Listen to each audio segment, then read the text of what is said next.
Hello new mummies. ഇന്ന് ഞാൻ unbox ചെയ്യാൻ വേണ്ടി പോകുന്നത് ഫ്ലിപ്കാർട്ടിൽ നിന്ന് ഞാൻ വാങ്ങിയിട്ടുള്ള സൂപ്പർ ബോട്ടം എന്ന ബ്രാൻഡിൻ്റെ ക്ലോത്ത് ഡയപ്പറാണ്. സ്ഥിരമായിട്ട് നമ്മൾ മറ്റ് ഡയപ്പേഴ്സ് യൂസ് ചെയ്യുന്ന സമയത്ത് നമ്മുടെ കുഞ്ഞു മക്കൾക്ക് റാഷസ് വരാനുള്ള ചാൻസ് കൂടുതലാണ്.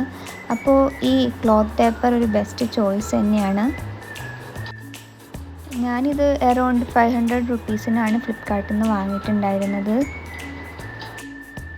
ഒരുപാട് നല്ല ക്യൂട്ട് ഡിസൈൻസിൽ ഇത് അവൈലബിൾ ആണ്. ഞാൻ പർച്ചേസ് ചെയ്തത് ഈ 2 ഡിസൈനിലായിരുന്നു. ഇതുപോലെ ഇതിൻ്റെ അകത്ത് ഒരു ഇൻസേർട്ടിങ് പാഡ് അവൈലബിൾ ആണ്. അതുകൊണ്ട് തന്നെ ലീക്കേജ് ഇഷ്യൂസ് ഉണ്ടാവില്ല. ഇതിൻ്റെ absorbing capacity is actually depends upon baby P. ഇത് വെറ്റായി തുടങ്ങിയെന്ന് തോന്നുന്നത് നമുക്ക് നെക്സ്റ്റ് ഡയപ്പർ യൂസ് ചെയ്ത് തുടങ്ങാം. ഇതിൻ്റെ അകത്ത് ഇരുന്ന പാഡ് നിങ്ങൾക്ക് കാണുമ്പോൾ തന്നെ മനസ്സിലാവും, നല്ല സോഫ്റ്റ് മെറ്റീരിയലാണ്. അതുകൊണ്ട് തന്നെ ബേബി നല്ല കംഫർട്ടബിൾ ആയിരിക്കും.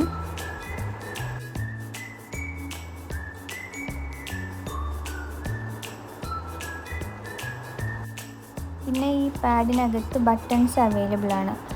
അത് നമ്മൾ ഇതുപോലെ അറ്റാച്ച് ചെയ്ത് കൊടുക്കണം. ഇതിൽ സൈസ് അഡ്ജസ്റ്റബിൾ ബട്ടൺസ് വരുന്നുണ്ട്. ബേബിയുടെ സൈസ് അനുസരിച്ച് നമുക്കിത് ചെറുതും വലുതും ആക്കാൻ വേണ്ടി പറ്റും.